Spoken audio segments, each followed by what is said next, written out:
ભરૂચમાં રાષ્ટ્રીય ધરોહર અને હાલમાં કહેવાતી જામા મસ્જિદના સંરક્ષણ માટે સનાતની ભાઈ બહેનોની પ્રચંડ રેલી સાથે કલેક્ટર ખાતે આવેદનપત્ર પાઠવવામાં આવ્યું હતું। ભરૂચ શહેરના ઐતિહાસિક અને સાંસ્કૃતિક વારસાના જતન અને સુરક્ષા માટે આજે સમગ્ર શહેરમાં એકતાનો પ્રચંડ સૂર ગુંજી ઉઠ્યો હતો। હોસ્ટેલ ગ્રાઉન્ડથી લઈને કલેક્ટર કચેરી સુધી યોજાયેલી આ વિશાળ રેલીમાં હજારોની સંખ્યામાં સનાતની ભાઈ બહેનો જોડાયા હતા અને રાષ્ટ્રીય ધરોહરનું જતન કરોના ગગનભેદી નારા લગાવ્યા હતા। ભરૂચની જામા મસ્જિદ તરીકે ઓળખાતી ઐતિહાસિક વિરાસતને લઈને હાલ મોટો વિવાદ ચાલી રહ્યો છે। આ વિવાદ ખરેખર મસ્જિદ છે કે ચક્રધર સ્વામીનું જન્મસ્થળ છે કે પછી કોઈ પ્રાચીન જૈન તીર્થ છે, તેવા વિવિધ દાવાઓ સોશિયલ મીડિયા અને સ્થાનિક સ્તરે ચર્ચાનો વિષય બન્યો છે। આ તમામ વિવિધ દાવાઓ વચ્ચે આ અમૂલ્ય રાષ્ટ્રીય ધરોહરની યોગ્ય જાળવણી, સુરક્ષા અને તેના સાચા ઇતિહાસના સંરક્ષણ માટે હવે ભરૂચની જનતા દ્વારા પ્રચંડ માંગ ઉઠી છે। આ સમગ્ર વિવાદ અને ધરોહરના સંરક્ષણ સંદર્ભે ઐતિહાસિક જૈન મંદિર શ્રી ચક્રધર સ્વામી જન્મસ્થળ રાષ્ટ્રીય ધરોહર સંરક્ષણ સમિતિ દ્વારા એક વિશેષ જનજાગૃતિ અભિયાન હાથ ધરવામાં આવ્યું હતું। હજારો નાગરિકોએ રાષ્ટ્રીય ધરોહરની સુરક્ષા માટે હસ્તાક્ષર પત્ર પર સહીઓ કરી પોતાનો ટેકો જાહેર કર્યો હતો। હોસ્ટેલ ગ્રાઉન્ડથી શિસ્તબદ્ધ અને વિશાળ રેલીની શરૂઆત થઈ હતી, જે શહેરના મુખ્ય માર્ગો પર ફરી કલેક્ટર કચેરી ખાતે પહોંચી હતી।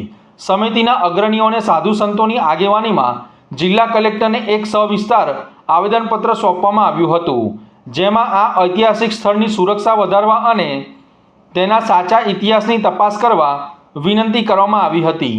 આ અમૂલ્ય અને પ્રાચીન રાષ્ટ્રીય ધરોહરનું સાચું સંરક્ષણ થાય અને આવનારી પેઢી તેના સાચા ઇતિહાસથી વાકેફ થાય, તેમ કાયદો અને વ્યવસ્થા જળવાઈ રહે તે માટે પુરાતત્વીય મહત્વ ધરાવતી આ જગ્યાની જાળવણી થવી અનિવાર્ય છે। હાલમાં કલેક્ટર કચેરી ખાતે કડક સુરક્ષા વચ્ચે આવેદનપત્ર સ્વીકારીને આ બાબતે યોગ્ય સરકારી સ્તરે કાર્યવાહી કરવાની खातरी आपवामां आवी छे। आज तथाकथित जामा मस्जिद जो है वो एएसआई प्रोटेक्शन में होने के बावजूद वहां पर किसी विधर्मियों के धर्म का आचरण होता है और नियमों का वहां पे पालन नहीं होता। आज का जो ये हमारा हस्ताक्षर मोर्चा है, हस्ताक्षर अभियान है, उसका समापन जिलाधिकारी महोदय को हस्ताक्षर देने के बाद होगा और उसी के लिए सभी हिंदू समाज यहाँ पर इकट्ठा हुआ है कि भाई वहां पे नियमों का पालन हो। हमारी एक ही मांग है, भारत में सभी को अपने अपने धर्म का, सभी को अपने अपने धरोहरों की रक्षा करने का अधिकार है।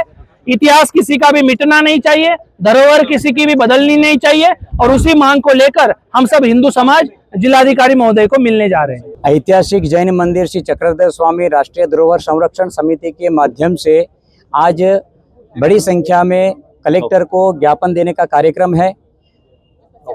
थोड़े रोज पहले जनमत संग्रह अंतर्गत जो हस्ताक्षर पत्र एकत्र किए गए थे भरूच जिले में, भरूच में और महाराष्ट्र के कई जिलों में, उस हस्ताक्षर को भी उस पत्र को अर्पण करने का मूल रूप से आज कार्यक्रम है। इस कार्यक्रम का मूल उद्देश्य राष्ट्रीय धरोहर चक्रधर स्वामी की जन्मस्थली और परंपरा से जो सनातन परंपरा की धरोहर के रूप में जैन मंदिर का जो वहाँ स्थान है, जो एएसआई के अंतर्गत आता है, तथाकथित जामा मस्जिद के रूप में उसमें देखा जा रहा है, लेकिन एएसआई को नियमों को ताक पर रखते हुए वहाँ के वास्तु चरित्र को बदला जा रहा है, वहाँ के नीति नियमों को भंग करा जा रहा है। तो उस नीति नियमों का पालन करना मूल समिति का उद्देश्य है और इस ज्ञापन का उद्देश्य भी आज यही है। जूनू स्थापित आज वर्षो जूनू 1213 अंदर एक जैन स्थापत्य तरीके आ जिनालय बनेलू हतुं, शकुनिका विहार तरीके प्रचलित हतुं। बधा जोयुं हशे के घणा बधा चित्रों मीडिया द्वारा पण बहार आव्या, जेमां स्पष्ट देखाई आवे छे के भाई आ एक जैन प्राचीन स्थापत्य छे। एना स्तंभों पर पण जैन आलेखो देखाडवामां आवे छे, प्रतिमाजी पण अंदर बधा जोवा मळी रह्या छे। अने हमणां तीर्थेश मुनि जैन महाराजे जे अमारा गच्छाधिपति यशोवर्मा सुरीश्वरजी महाराजाए त्यां आगळ एमना समुदायना मुनि भगवंतो त्यां गया अने एमने बधुं निहाळ्युं। એટલે સ્પષ્ટ પ્રમાણે જૂના શાસ્ત્રોક દસ્તાવેજોને પણ મેળવતા એ ખ્યાલ આવે છે કે ભાઈ આ પ્રાચીન એક જૈન સ્થાપત્ય છે અને આ ચક્રધર સ્વામીજી જે છે મહાનુભાવ સંસ્થાપક, એમની પણ જન્મસ્થળી કહેવાય છે। તો બસ સરકારને અમારા બધાની એક એટલી નમ્ર અરજ છે કે જે જૂનું સ્થાપત્ય જે ધર્મનું છે એના શાસ્ત્રોક દસ્તાવેજી પ્રમાણો સાથે એએસઆઈ આ ધરોહરની એક તો રક્ષા કરે, કારણ કે ઘણી બધી વસ્તુ એવી જાણવા મળી છે કે જે એએસઆઈ દ્વારા બરાબર આ ધરોહરનું રક્ષણ થતું નથી. તો સરકાર એના દ્વારા એએસઆઈ ને રાજ્ય સરકાર, કેન્દ્ર સરકાર સાથે મળી આ ધરોહરની રક્ષા કરે. અને બીજું, આ ધરોહર જૈન ધર્મના પ્રાચીન સ્થાપત્ય છે, એ સ્થાપત્ય માટે આગળની એક કાયદાકીય કાનૂની પ્રક્રિયા કરી અને જે સમાજનું આ સ્થાપત્ય છે એ સમાજને આ સ્થાપત્ય પરત કરવા માટે સમગ્ર હિન્દુ સમાજ, સમગ્ર સનાતની સમાજ સાથે રહી અને સહયોગ આપે અને સરકારનો પૂર્ણ સહયોગ મળે એમને આશા છે. સરકાર સહયોગ આપશે અને જે સાચું છે એ કરે એ અમારી માંગ છે.